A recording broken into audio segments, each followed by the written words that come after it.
Sam, I'll come to you first. What are your makings of Gareth Bale against Sheffield United yesterday?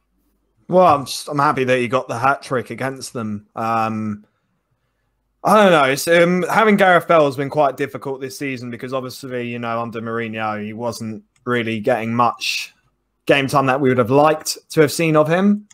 And other times, you know, we didn't see good performances out of him. But, you know, to see him score a hat trick against Sheffield United, I think is good.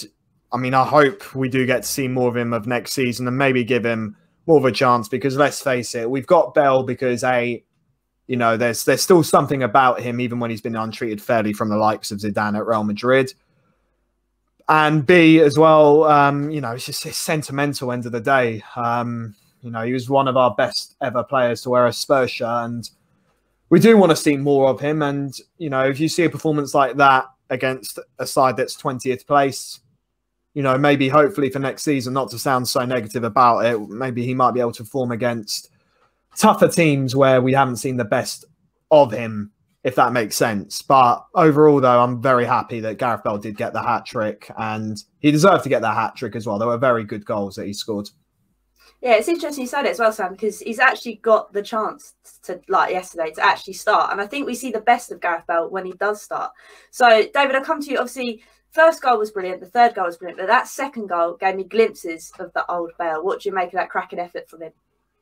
Yeah, it was unbelievable. It was a great finish. Look, all three of his goals are actually quality finishes, to be fair. He took them well. And that's the thing that Gareth Bale can do. When them chances present themselves, you're confident he's going to put them away. In terms of Gareth Bale, I've actually had to change my opinion on him a little bit this season because I was all for him just sending him back to Madrid to play a bit of golf. But now that I think about it a little bit, he's been better. He's better stats than Lucas, better stats than Bergwijn, better than Lamela. He's our third best attacking player in the team this year. And up until recently, till he has started to fill that void, every Spurs fan was talking about what we were going to do on the right-hand side. We don't really talk about that as much. So he has stepped in that way. But it's a hard one because it's the wages we're paying the guy. You know what I mean? Like, in fairness, he'd be a great player to have next year, especially against these bottom of the table teams. You know, because you can guarantee that he's going to play well, he's going to score goals, and he's going to look good. But I do agree that it is the top teams that, you know, we need him to show up. But has he really got the chances against the top teams?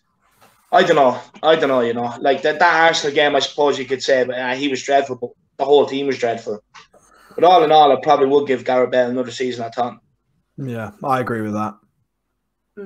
I think it is interesting that you say about the money kind of thing, because I think for me, that's the only thing that I'm really sitting here thinking, would Levy really invest more money into him? But then you've got to think about the shirt sales that they get from him. Like, I don't really know. Sam, where would you go for it? Would you give another roll of the dice and let Bale stay?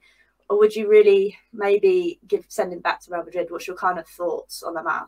Well, you got to think about what's going to happen next season, because a lot of clubs have been affected with COVID, and it's going to affect finances. Therefore, and you know, if Bale wants to carry on playing for us, and if Real Madrid are happy to let him play and, you know, fund a lot of his wages, we have to take it.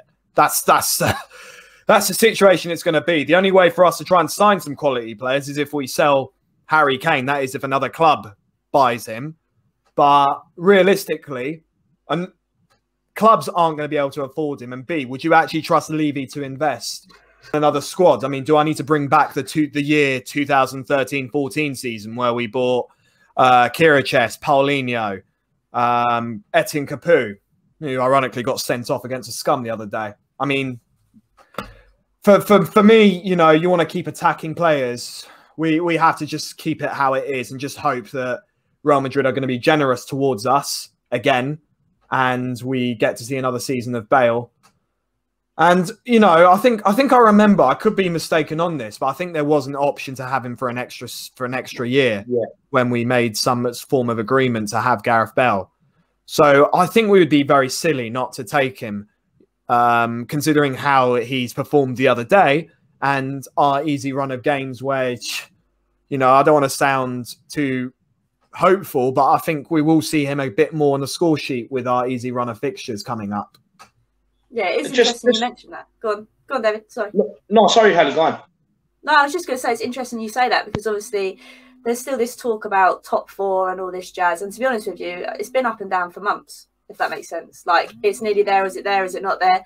And with this run of fixtures, maybe we'll see a lot more of Bale. I mean, like Philip says, I mean, we mentioned that he hasn't really done anything at Ben's big games. But those big games, he kind of came off from the bench. And again, I don't think that's really his kind of vibe. I think he needs to start. He needs to be in the game from the off, because like we know, he's getting on a bit, and I think that his mentality, he needs to be in it from the off. I don't think he's type of these players that you can just bring off from the bench. I think he's disappeared. Yeah, it's just disappeared. No, just touching on your point actually about the whole bench thing. Like, I don't think Gareth Bale would ever settle to be on the bench. Like, the whole point is why he was on the bench in Real Madrid was because, well, let's face it, there was a lot of conflict between him and Zidane. Conflicts between him and the Real Madrid fans, like, you know, me being, and I know this for a fact because a lot of my family are Real Madrid fans because I'm half Spanish, and it's not the first time I've seen Real Madrid fans be very hostile towards their own players, and obviously Gareth Bale was a huge victim of that. And I think, you know, to be at Tottenham, he will have that privilege and opportunity to be loved and to be given a chance, and I think he will take it, to be honest. It's just when playing under a manager like Mourinho, you know, even apart from Harry Kane and Heung-min Son, a lot of players faced a lot of weird challenges on what they have to do to get into that starting 11. And I think, you know, look, overall, without waffling, I think Bale does deserve another season at Tottenham. Like I've said again, we'd be silly not to take Gareth Bale, because who else are we going to sign as an attacking player that's played in the Premier League before and can perform like he performed at his best on his good day? We have to see another season of him. It's not only that though. Like, what we'll end up shelling out wages, it probably work out about 15 million over the course of next season. You're not going to get a player in for 15 million that's going to be able to produce what Gareth Bale can produce. But also with him coming in, he can also play up top. So if Kane does get injured, you can put Gareth Bale up there, which means we don't have to shell out for Vinicius that 30-odd million they want. You know, so we can also use Gareth Bale to double up there. So it probably would be a win-win situation for Tottenham next season.